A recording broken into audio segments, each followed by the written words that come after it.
Harold, a 72-year-old widower, worked his entire life as a mechanic to provide for his family. After losing his wife, he lives modestly in his simple home, constantly humiliated by his son David, who considers him a useless burden and pressures him to move into a cheap nursing home. Harold keeps a secret about his true financial situation. When David discovers through a lawyer that his father possesses a hidden millionaire inheritance, the entire family dynamic is transformed, revealing the true nature of those around him and forcing Harold to make decisions that will change his life forever. I never thought I'd live to see the day when my own son would look me in the eye and call me worthless. But there I was, standing in my small kitchen on that grey Tuesday morning, watching David pace back and forth like a caged animal, his face twisted with disgust as he gestured at my humble surroundings. "Look at this place, old man," he said, his voice dripping with contempt. "Look at what you've become. 72 years old living in this dump, barely scraping by on Social Security. You're worth nothing, absolutely nothing." The words hit me like a punch to the gut, but I kept my expression neutral. I'd learned long ago that showing pain only encouraged him. Instead, I gripped my coffee mug a little tighter and took a slow sip of the bitter brew I'd made with yesterday's grounds, something I'd been doing to stretch my grocery money, though not for the reasons David assumed. "Dad, are you even listening to me?" David snapped, stopping his pacing to glare at me. His expensive suit looked out of place in my modest kitchen, with its faded linoleum floors and the refrigerator that hummed a little too loudly. "I'm trying to help you here. Help." That's what he called it. Ever since his mother Margaret passed away 18 months ago, David had been coming by more frequently, but not out of love or concern. No, these visits always had the same purpose, to convince me that I was a burden, a failure, and that the best thing for everyone would be for me to sell this house and move into Sunset Manor, the cheapest assisted living facility he could find. "I heard you the first 10 times you said it, son," I replied quietly, setting down my mug. "And my answer hasn't changed." David's face flushed red. At 45, he'd inherited his mother's quick temper, but none of her compassion. His law degree and corner office had given him success, but somewhere along the way it had also given him a sense of superiority that made him look down on everyone, especially his old man. "Your answer?" He laughed bitterly. "Dad, you don't get to have an answer anymore. You're living in denial. This house is falling apart. You can barely afford groceries. I saw you counting change at Miller's Market last week like some homeless person." I had been counting change, that much was true, but not because I was broke. The truth was something David couldn't even imagine, something I'd kept hidden for reasons that made sense to me, even if they wouldn't make sense to him. "Margaret loved this house," I said simply, running my weathered hand along the countertop where she used to roll out pie dough every Sunday. "She planted those roses outside. She picked out every piece of furniture. This is where we raised you, David, where we were happy." "Happy?" David scoffed. "You call this happy? Dad, Mum's been gone for over a year. She's not coming back. And you're just sitting here in this time capsule, pretending everything's fine while you slowly rot away."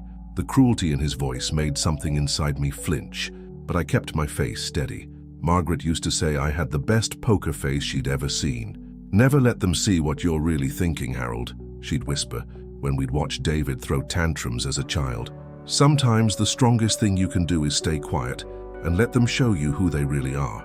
She'd been right then, and she was right now. "I'm not rotting away," I said. "I'm living." "Living?" David pulled out his phone and started swiping through something. "Let me tell you what living looks like, Dad. Living is my house in Westchester.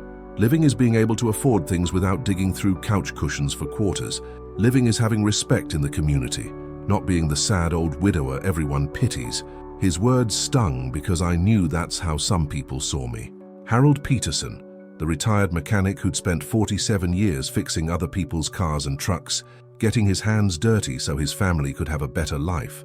I'd worked double shifts, weekends, holidays, whatever it took. I'd missed school plays and little league games also David could have the opportunities I never had. "You know what I think every time I drive past this neighborhood?" David continued, his voice getting louder. "I think about how embarrassing it is to tell people my father still lives in the same rundown house he bought in 1978. Do you know how that makes me look?"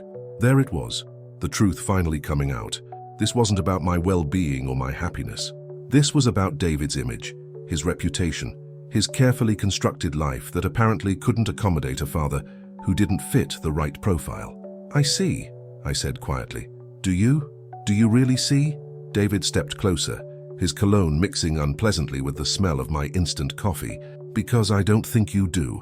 I think you're stuck in the past, holding on to some fantasy that Mom's coming back or that things are going to magically get better. I thought about Margaret then, about the last conversation we'd had before the cancer took her. She'd been so weak, barely able to whisper, but she'd grabbed my hand with surprising strength. "Don't you dare let him bully you, Harold," she'd said. "I know that boy.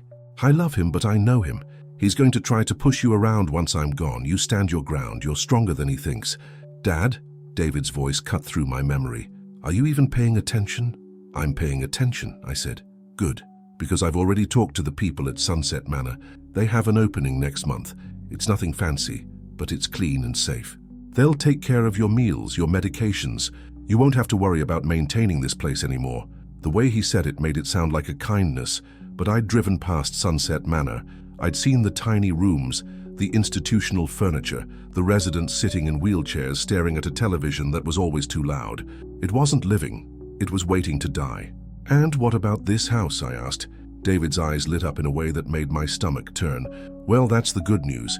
Even in this condition, the lot is worth something. Maybe 200,000, give or take.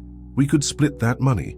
I'd take care of all the legal paperwork, of course, and there would be expenses to handle the sale. But there'd be enough left over to pay for your care at Sunset Manor for as long as you need it. As long as I need it." He was talking about the rest of my life like it was a minor inconvenience to be managed efficiently. "I see," I repeated. "I know this is hard, Dad, but it's time to be realistic. You're not getting any younger.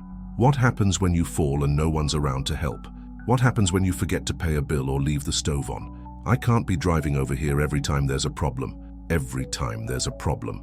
In the 18 months since Margaret died, David had visited exactly 12 times, and half of those had been to pressure me about selling the house, but I didn't point that out.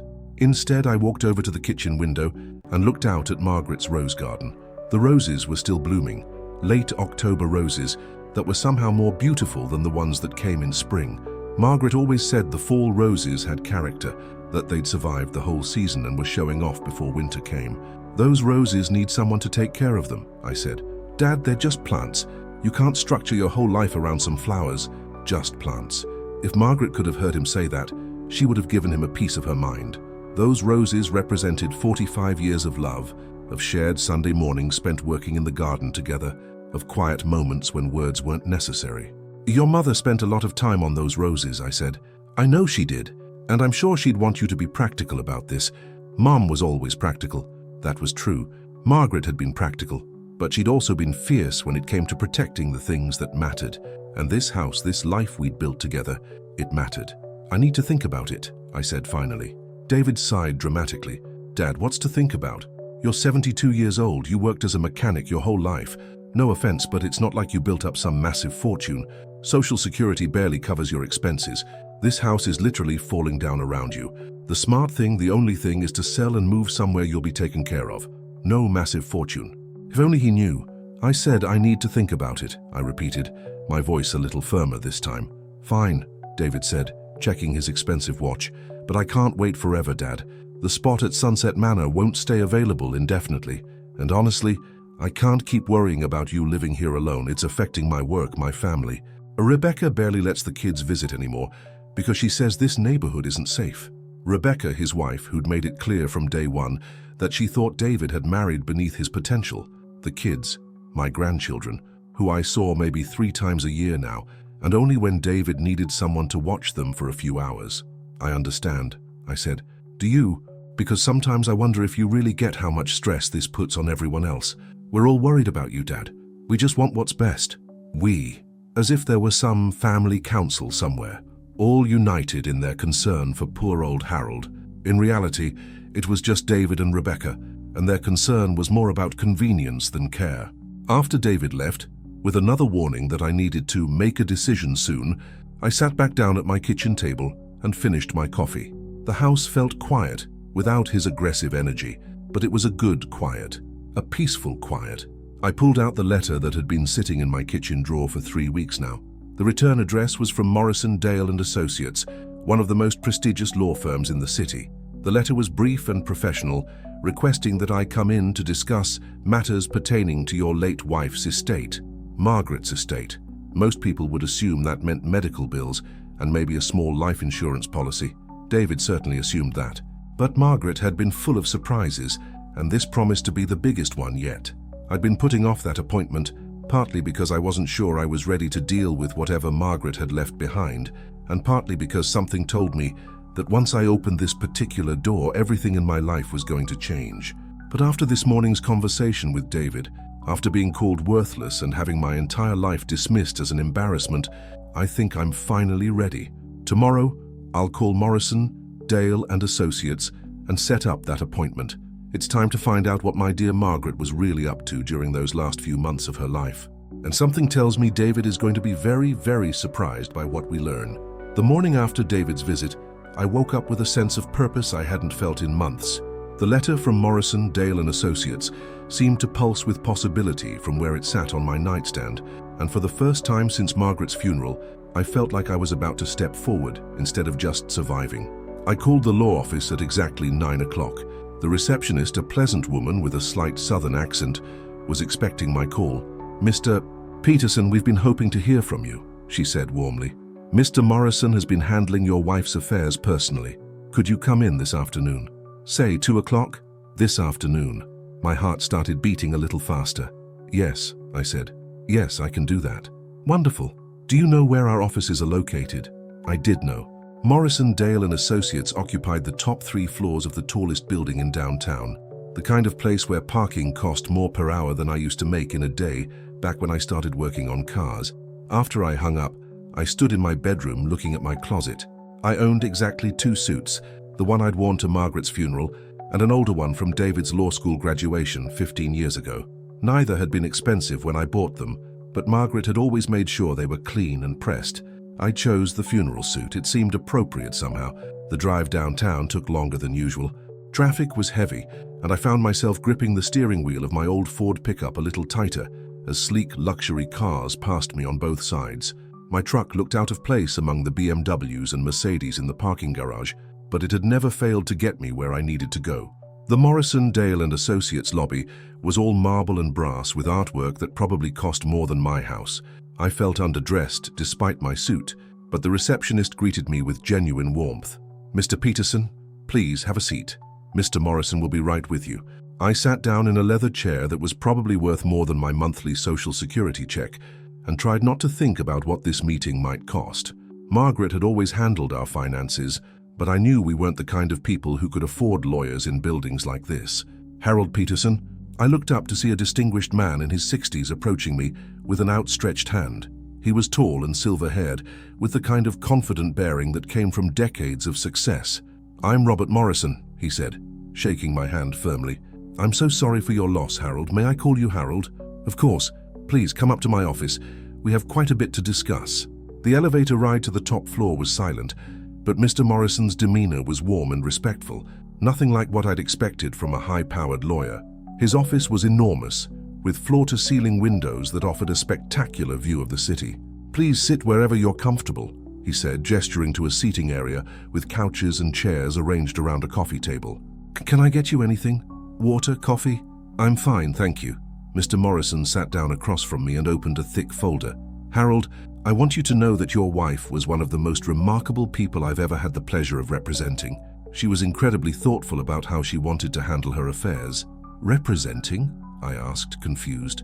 "I don't understand." "Margaret never mentioned having a lawyer." Mr. Morrison smiled gently. "She was very specific about that. She didn't want you to worry or ask questions while she was sick. She said you had enough to deal with, taking care of her." That sounded like Margaret. Even facing her own death, she'd been trying to protect me from worry. "She came to see me about 6 months before she passed away," Mr. Morrison continued. "She was very clear about what she wanted to accomplish, and very determined to make sure it was handled properly." "What kind of affairs are we talking about?" I asked, though I wasn't sure I was ready for the answer. Mr. Morrison reached into the folder and pulled out several documents. "Harold, did Margaret ever tell you about her father's business?" "Her father?" I thought back. "She said he owned some kind of store. He died when she was young, before I met her." "That's partially correct. Harold Peterson, your wife's father, owned Peterson's General Store, but he also owned the building it was in and 3 other buildings on Main Street. When he died, everything went to Margaret's mother, and when she died, it all went to Margaret. I stared at him. That can't be right. Margaret would have told me. She wanted to tell you, Mr. Morrison said gently. But by the time she inherited everything, you two had been married for 25 years. You were proud, hard-working, providing for your family. She was afraid that if you knew about the money, you might feel like you weren't needed anymore. The room seemed to spin slightly. What money? Mr. Morrison pulled out a document and handed it to me. Harold, those buildings have been generating rental income for decades. Margaret had been quietly investing that income, along with the proceeds from when she sold the buildings 5 years ago. Your wife died with assets totaling just over $4.7 million. The paper in my hands might as well have been written in a foreign language. $4.7 million. It was a number so large I couldn't even process it. That's not possible, I whispered. I know it's a shock. Margaret knew it would be. She left you a letter explaining everything. Mr. Morrison handed me an envelope with my name written in Margaret's careful handwriting. My hands were shaking as I opened it. Inside were 3 pages of Margaret's flowing script. My dearest Harold, if you're reading this, then I'm gone, and Robert Morrison has finally been able to tell you our secret. I know you're probably feeling confused and maybe even betrayed, and I'm so sorry for that. I never meant to lie to you, but I also never knew how to tell you the truth. When I inherited Daddy's properties, we were so happy. You were working so hard to take care of us, so proud of providing for David and me. I watched you come home exhausted night after night, your hands cut up from working on engines, your back aching from crawling under cars. You never complained, not once. You just kept working because that's who you are, a man who takes care of his family. I was afraid that if you knew about the money, you might think I didn't need you to work so hard. But Harold, I needed you to work hard because that's what made you who you are. Your strength, your dedication, your pride in taking care of us.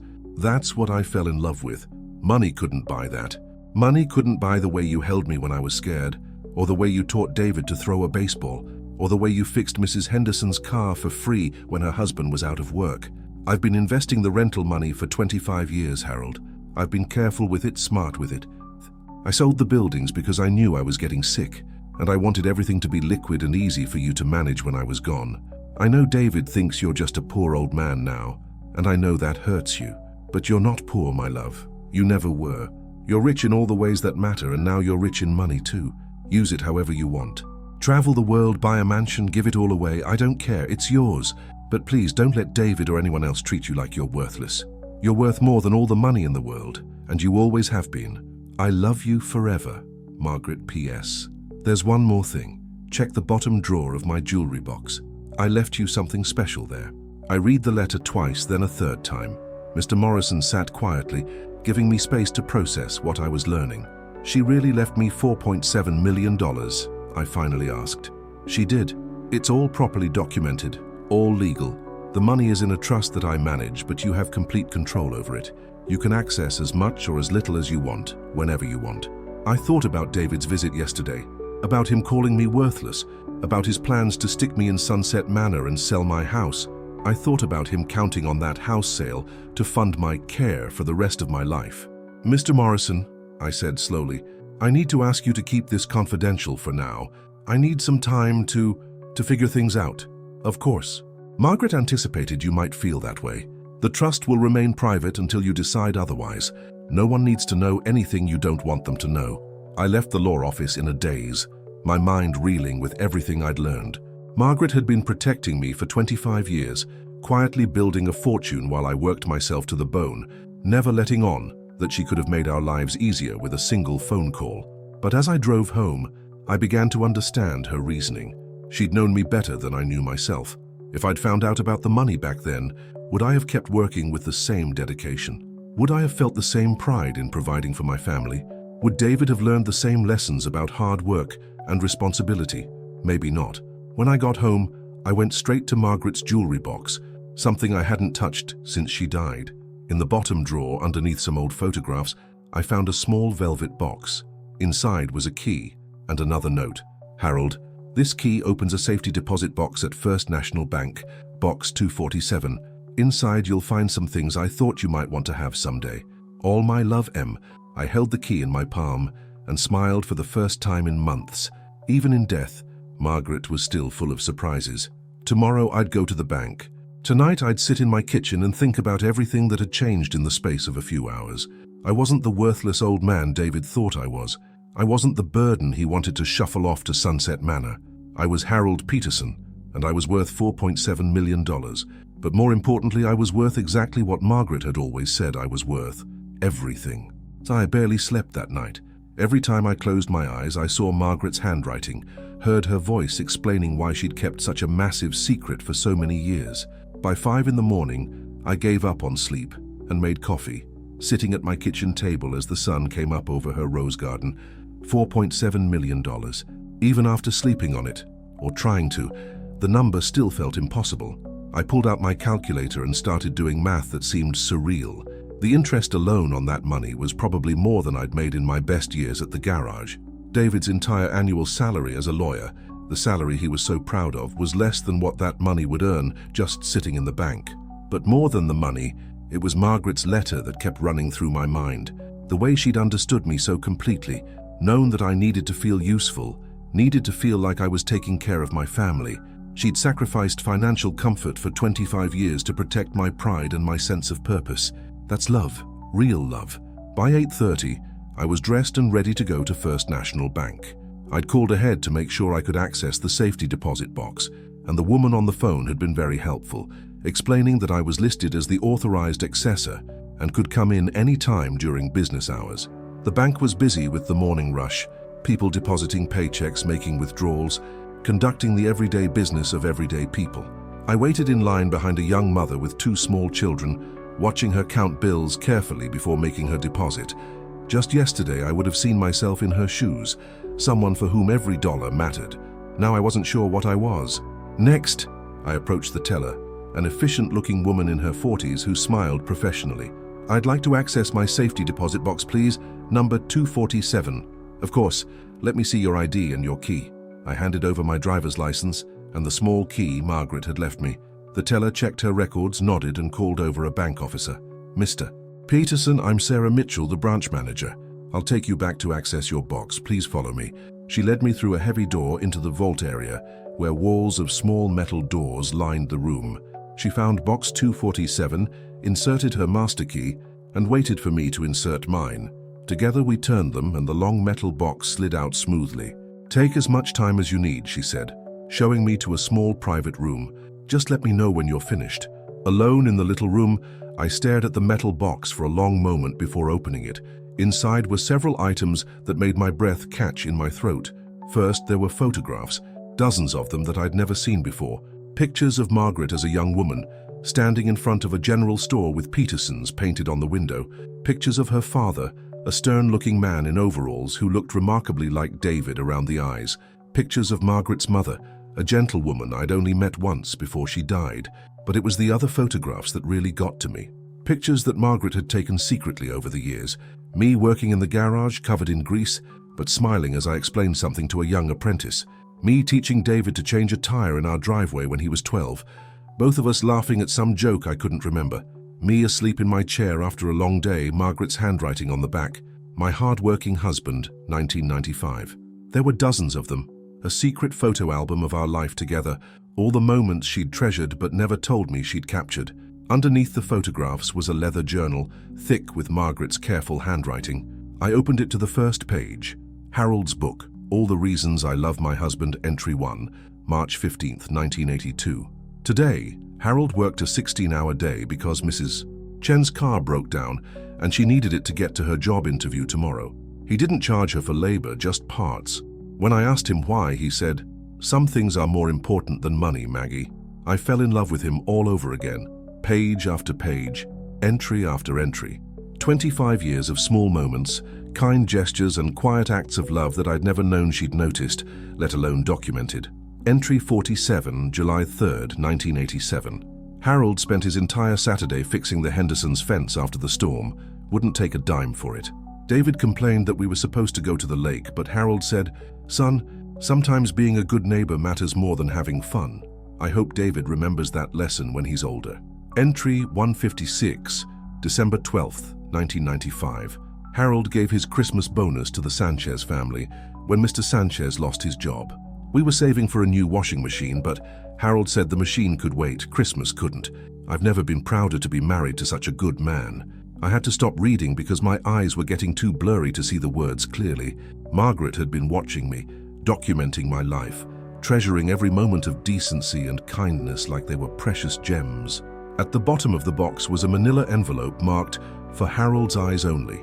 Inside were legal documents, property deeds, investment statements, bank records going back decades.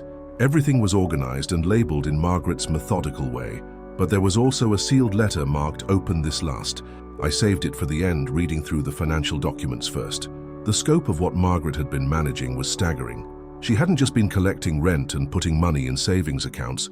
She'd been actively investing, moving money around, making smart decisions that had turned her father's modest estate into a fortune. One document in particular caught my attention, a purchase agreement for a piece of property I didn't recognize.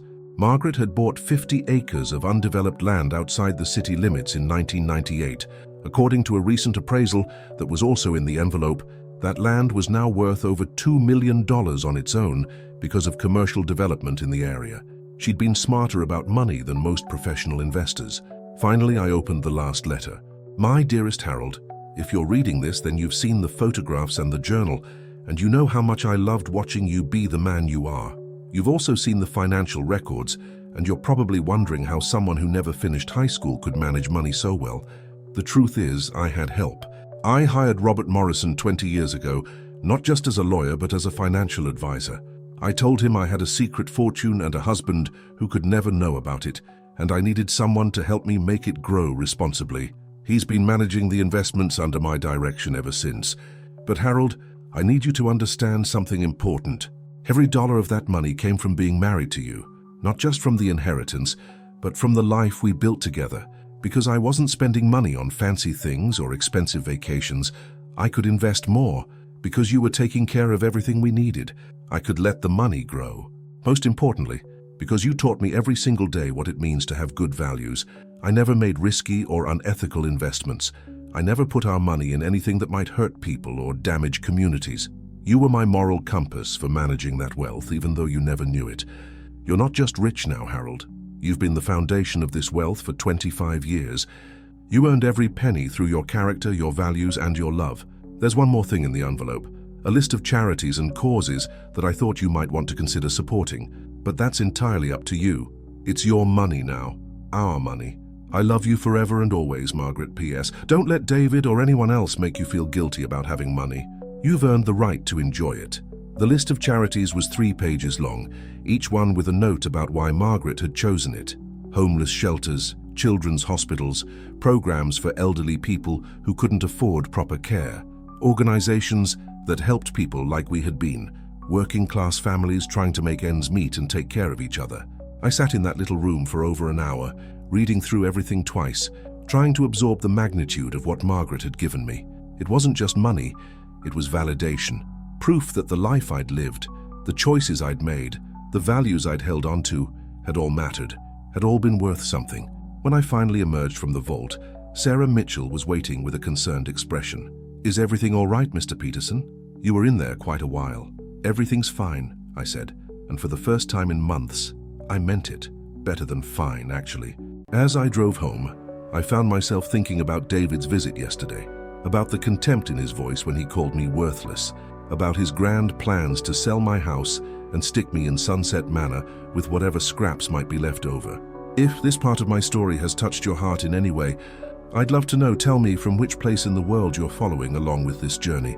David thought he knew everything about his old man.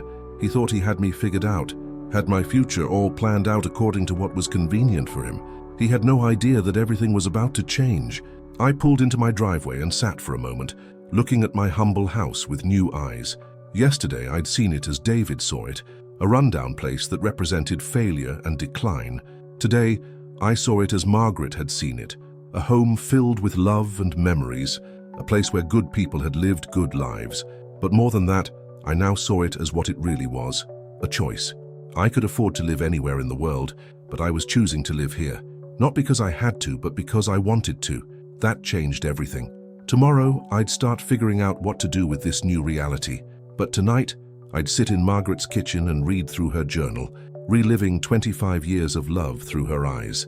And I'd start planning how to handle David the next time he came around calling his father worthless, because the worthless old man he thought he knew.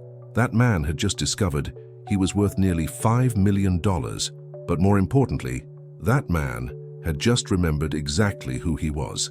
I didn't have to wait long to put my newfound knowledge to the test. 3 days after my visit to the bank, David showed up unannounced, again, but this time he wasn't alone. I was in Margaret's garden, tending to her roses in the late afternoon sun, when I heard car doors slamming in my driveway. Through the fence, I could see David's BMW and a white sedan I didn't recognize. David emerged from his car looking agitated, followed by a woman in a business suit carrying a clipboard and a man in khakis who kept looking around my neighborhood like he was afraid someone might steal his wallet. "Dad!" David called out, not even bothering to come around to the garden gate. "We need to talk now." I set down my pruning shears and wiped my hands on the old towel I kept hanging from the fence post. Margaret's roses were looking particularly beautiful today. The late October blooms were full and fragrant, as if they were showing off before winter arrived.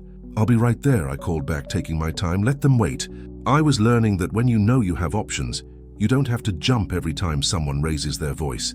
When I came around to the front of the house, David was pacing again, his favorite stress response, while the two strangers stood by their car looking uncomfortable. "Dad, this is Linda Morrison from Sunset Manor, and this is Tom Bradley, a real estate assessor. I asked them to come take a look at your situation, my situation, as if I were a problem to be solved rather than a person to be consulted." "Hello," I said politely to the strangers, then looked at David. "You brought people to my house without asking me first?" "Dad, we talked about this. You said you'd think about it, but I can't wait forever. Linda has that opening I mentioned, but only until the end of next week. And Tom can give us a realistic assessment of what this place is worth so we can move forward." The woman from Sunset Manor stepped forward with a practiced smile. "Mr. Peterson, I'm so pleased to meet you. David has told me so much about your situation.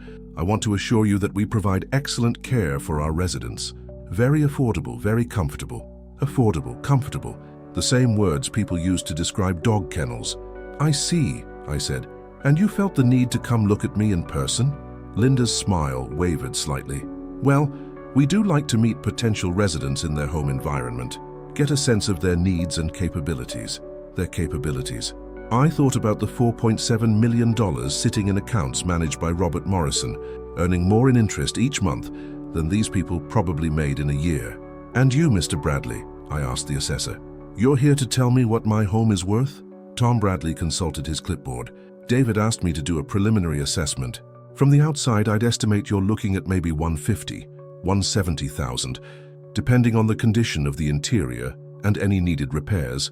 The lot has some value, but this neighborhood has seen better days. $150,000. Margaret's property investments earned more than that in 6 months." "Dad?" David said, his voice taking on the patient tone adults use with difficult children. "I know this is hard, but we need to be practical. Linda says they can have you moved in by Monday if we act fast." "Moved in by Monday?" I repeated slowly. "Yes. I've already talked to a moving company. We can pack up whatever personal items you want to keep. Not furniture, of course, since Sunset Manor is fully furnished. And have you settled in your new room by early next week."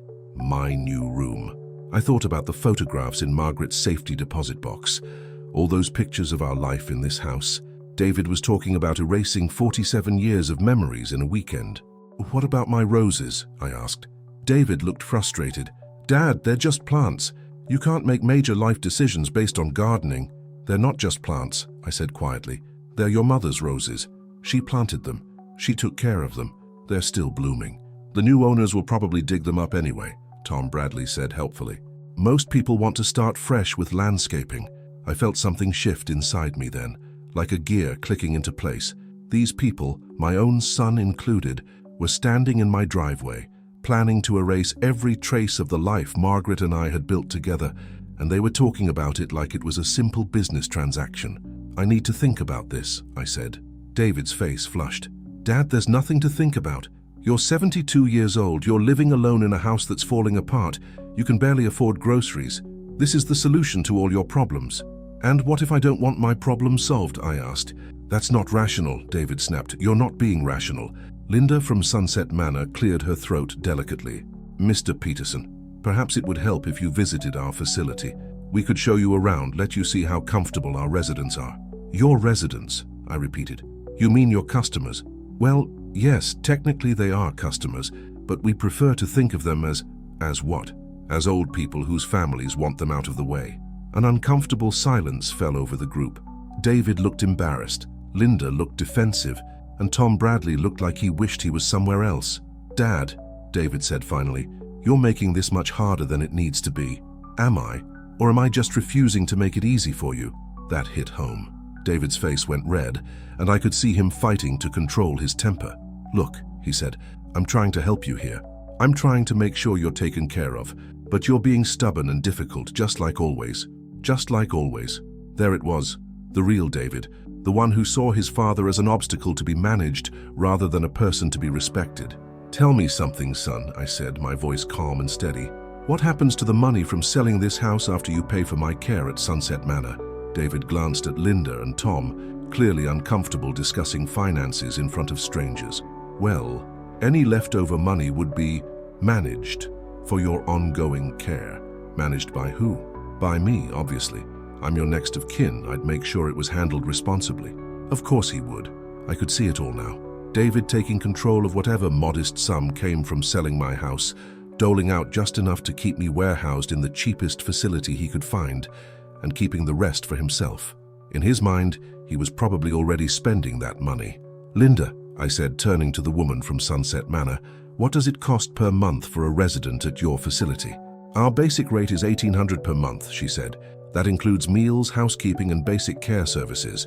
$1,800 a month, less than $22,000 a year. If David sold my house for $150,000, that money would last maybe 6 years, assuming he didn't dip into it for management fees and other expenses. 6 years. That's how long David was planning for me to live. I see, I said. And what happens when the money runs out? Linda looked uncomfortable. Well, there are state programs. State programs. Medicaid warehouses for people whose families had finished using them up. Dad, David said, his patience clearly at an end, you're overthinking this. We need to make a decision. Linda needs an answer about the room, and Tom needs to do his full assessment so we can get the house on the market. No, I said. The word hung in the air like a challenge. No, David repeated. No, Linda. I won't be needing that room. No, Tom. I won't be selling my house. And no, David, I won't be making any decisions today. David's face went from red to purple. Dad, you're not thinking clearly. You can't just say no and expect your problems to go away. You're right, I said. Saying no won't make my problems go away. But it might make me realize that you're not actually trying to solve my problems. You're trying to solve yours. What's that supposed to mean? It means that everything you're proposing benefits you, not me. You get my house sold. You get me out of your hair. You get control of whatever money is left over. What do I get? A room in a facility and $1,800 worth of institutional care per month until I die. The group exchanged uncomfortable glances. Linda was looking at David like she was reassessing their arrangement, and Tom Bradley was clearly ready to leave. Dad, David said, his voice low and dangerous. Don't make you what? I interrupted. Don't make you treat your father with respect. Don't make you consider what I might actually want instead of what's convenient for you. I'm trying to help you. No, you're trying to help yourself, and you know what? For the first time in months, that's helping me understand something important. What's that supposed to mean? I looked at my son. This man I'd worked myself to the bone to raise and educate. This person I'd sacrificed for and loved unconditionally. And I finally saw him clearly. Margaret had seen it years ago, had tried to warn me in gentle ways, but I'd been too loyal to listen. David didn't love me. He didn't even like me. I was just an inconvenience he was trying to manage as efficiently as possible. But here's what he didn't know. Inconveniences with $4.7 million get to make their own choices about how they're managed. It means, I said slowly, that I'm worth a lot more than you think I am. I turned to Linda and Tom. Thank you both for coming, but your services won't be needed. David will show you out. As I walked back toward my house, I heard David calling after me, his voice rising with frustration and anger, but I didn't turn around. I had roses to tend, and for the first time in months I was looking forward to tomorrow. Because tomorrow I was going to start showing my son exactly what this worthless old man was really worth. That evening, after David had stormed off with his real estate assessor and the woman from Sunset Manor, I sat in my kitchen with Margaret's journal open in front of me. I'd been reading her entries about David, trying to understand when things had gone wrong, when my son had stopped being the boy who used to help me in the garage and became the man who saw me as a burden to be disposed of. Entry 203, June 8th, 1999. David graduated law school today. Harold was so proud he cried during the ceremony. But I noticed David didn't introduce us to any of his new friends. When Harold tried to talk to him about maybe joining a local practice, David said he was thinking bigger than that. I worry that all our sacrifices to give him opportunities are teaching him to be ashamed of where he came from. Entry 267, December 15th, 2003. David brought Rebecca to Christmas dinner. She's a nice enough girl, but she kept asking pointed questions about our investment portfolio and whether we owned any real estate beyond this property. Harold didn't notice, but I did. She was sizing us up, figuring out what David might inherit someday. I hope I'm wrong, but I don't think I am. Margaret had seen it coming years ago. She'd watched our son turn into someone we didn't recognize, someone who measured people by their bank accounts and their addresses. She'd tried to protect me from the truth, but the truth was there in black and white. David had been planning to cash in on his parents' deaths for decades. The phone rang, interrupting my reading. I almost didn't answer. I wasn't in the mood for another conversation with David, but the caller ID showed it was Robert Morrison, the lawyer. "Harold, I hope I'm not calling too late," he said when I picked up. "I wanted to check in with you, see how you're processing everything from our meeting yesterday." "It's a lot to take in," I admitted. "I'm sure it is. Margaret was very concerned about how you'd handle learning about the money. She made me promise to be available if you needed to talk through anything." I found myself smiling despite everything. Even from beyond the grave, Margaret was still trying to take care of me. "Actually," I said, "there is something I wanted to ask you about. Hypothetically speaking, what would happen if someone tried to have me declared incompetent? Could they force me to sell my house or move into a facility against my will?" There was a pause.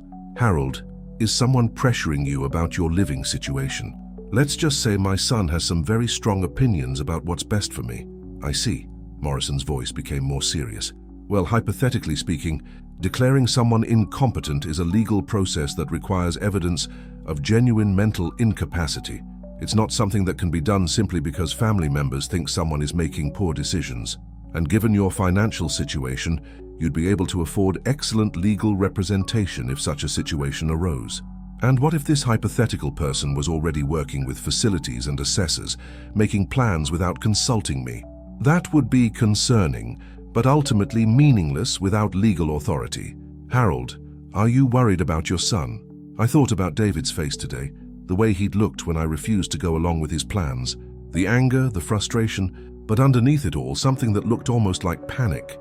"I think my son believes he has more control over my life than he actually does," I said carefully. "Well, legally speaking, adult children have no authority over competent parents, regardless of the parent's financial situation. Your money, your house, your decisions. Would you like me to prepare some documentation that makes your legal independence crystal clear?" "That might not be a bad idea. I'll have something drawn up tomorrow.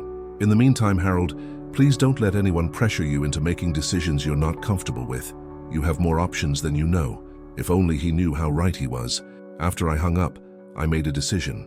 It was time to stop being passive, time to stop letting David dictate the terms of our relationship. Margaret hadn't kept that money secret for 25 years, just so I could let David bully me into Sunset Manor. The next morning, I called David's office. "Peterson and Associates, this is Jennifer. How can I help you?" "This is Harold Peterson, David's father. I need to schedule a meeting with him today." "Oh, hello, Mr. Peterson. Let me check David's schedule. He has an opening at 3 o'clock this afternoon. Would that work for you?" "That would be perfect. Tell him it's about our discussion yesterday. Tell him I've made some decisions." When I arrived at David's law office that afternoon, I was wearing my best suit and carrying a leather briefcase I'd borrowed from Margaret's things. I wanted to look like someone who deserved to be taken seriously. The office was impressive. Floor-to-ceiling windows, expensive artwork, furniture that probably cost more than most people's cars. David's secretary showed me into a conference room where my son was waiting, looking cautiously optimistic. "Dad, I'm glad you called. I was hoping you'd come to your senses about yesterday." "I have come to my senses," I said, setting the briefcase on the polished table. "That's why I'm here.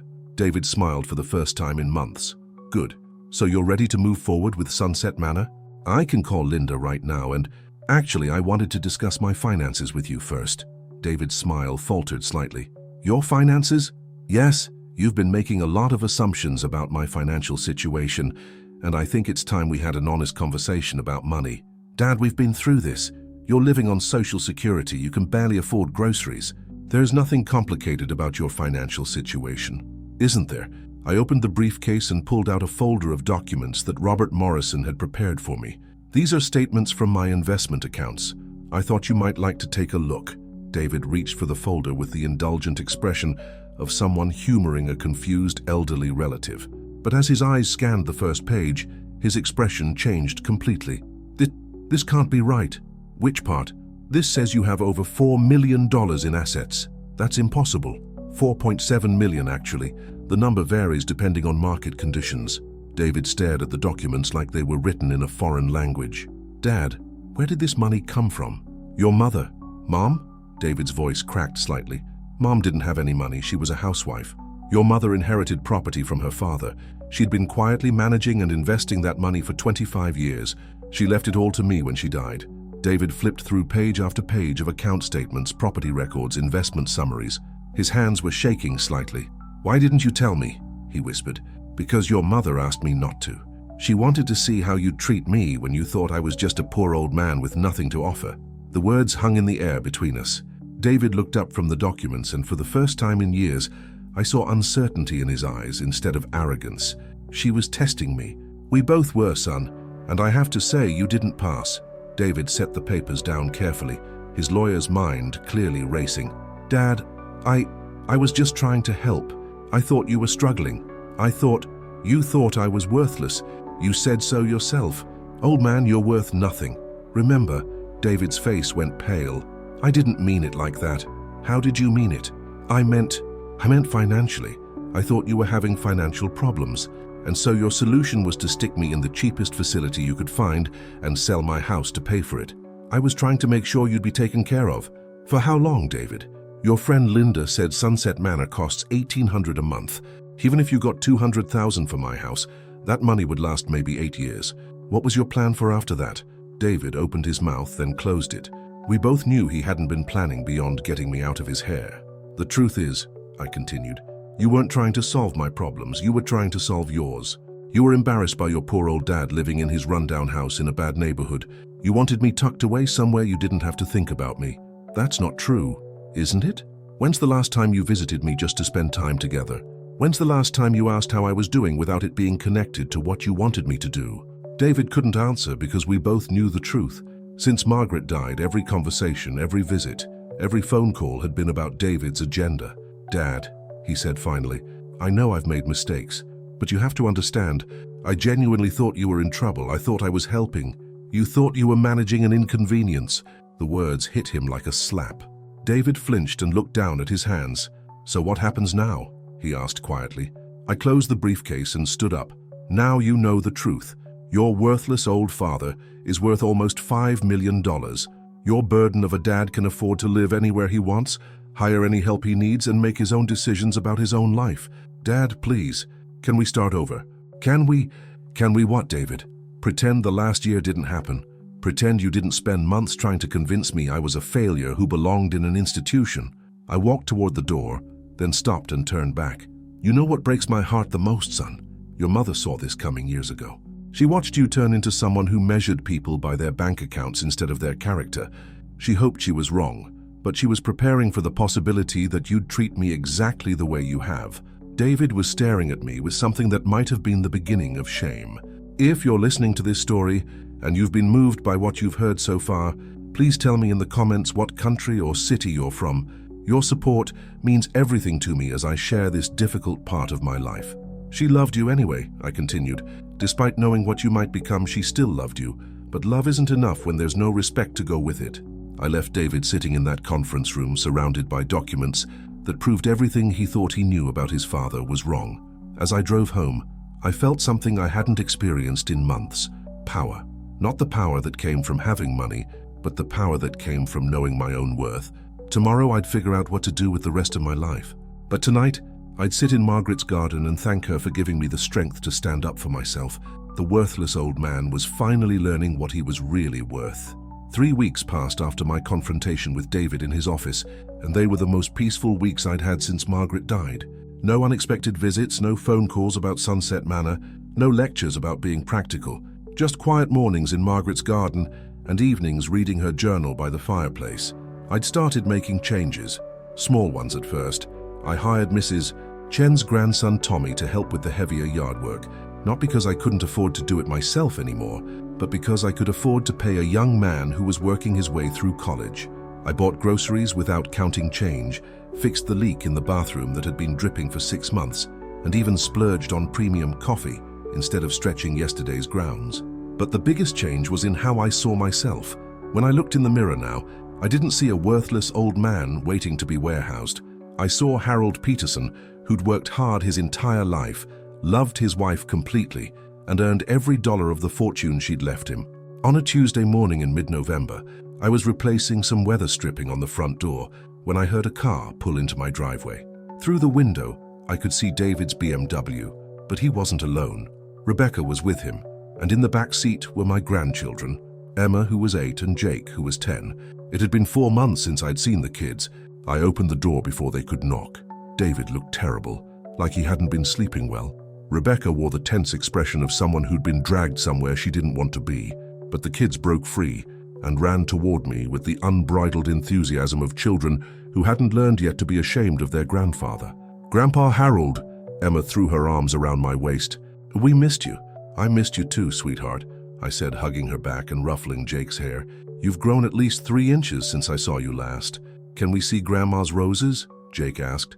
"Mom said they're probably all dead by now, but Dad said maybe they're not." I glanced at David, who had the grace to look embarrassed. "Your grandmother's roses are doing just fine," I told Jake. "Want to go see?" While the kids ran around to the back garden, David and Rebecca approached more cautiously. Rebecca looked like she was attending a funeral, and David looked like he was about to have a root canal.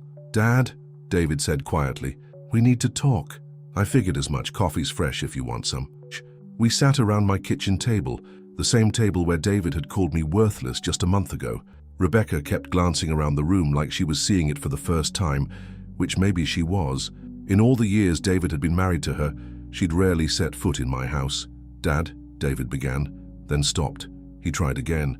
"I've been thinking about our last conversation, about everything you said, and you were right, about all of it."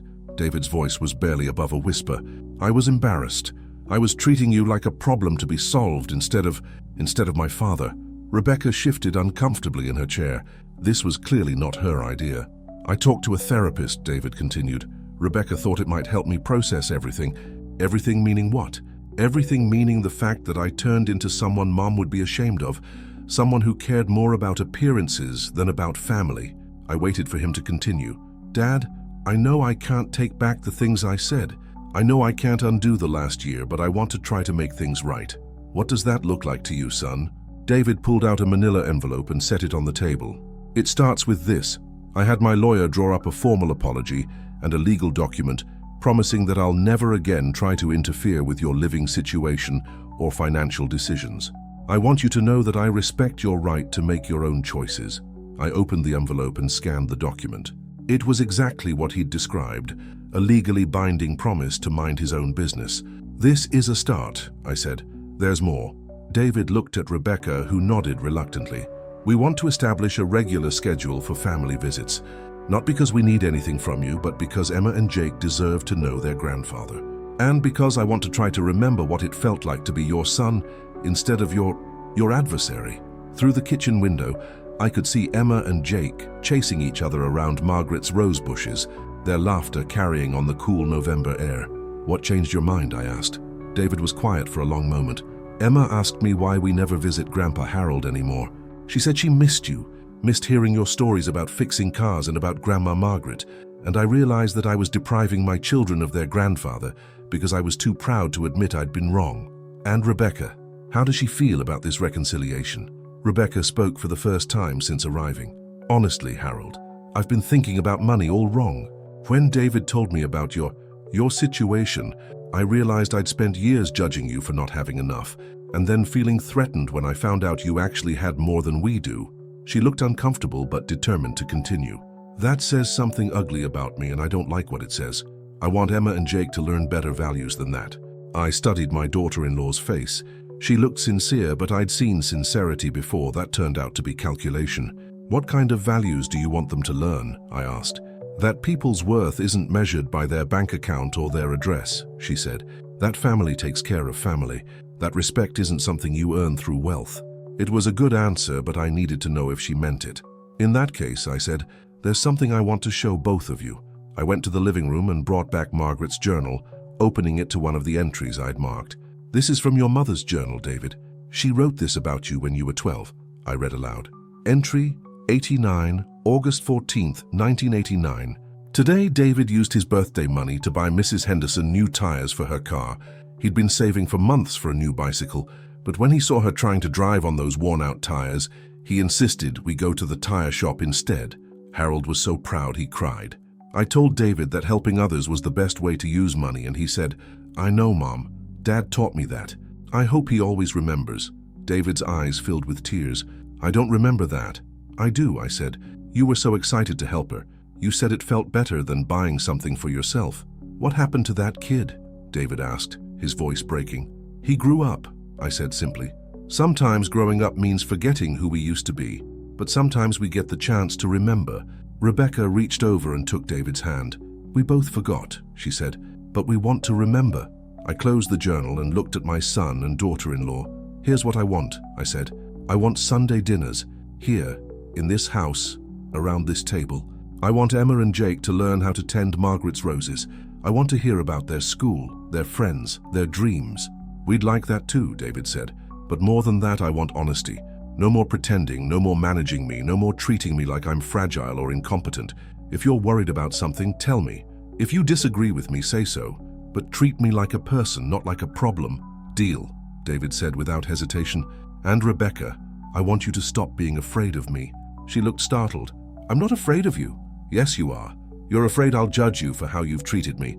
Afraid I'll use my money to manipulate your family. Afraid I'll somehow punish you for the last few years." Rebecca's composure cracked slightly. "Maybe I am a little afraid. Don't be. I'm not interested in punishment or manipulation. I just want my family back."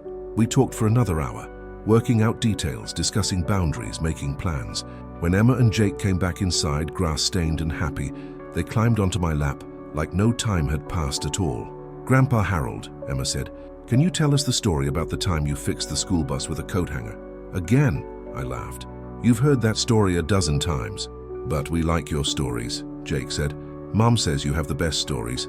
I looked at Rebecca, surprised. She smiled, a real smile this time, not the practiced one she usually wore. "You do have good stories," she said.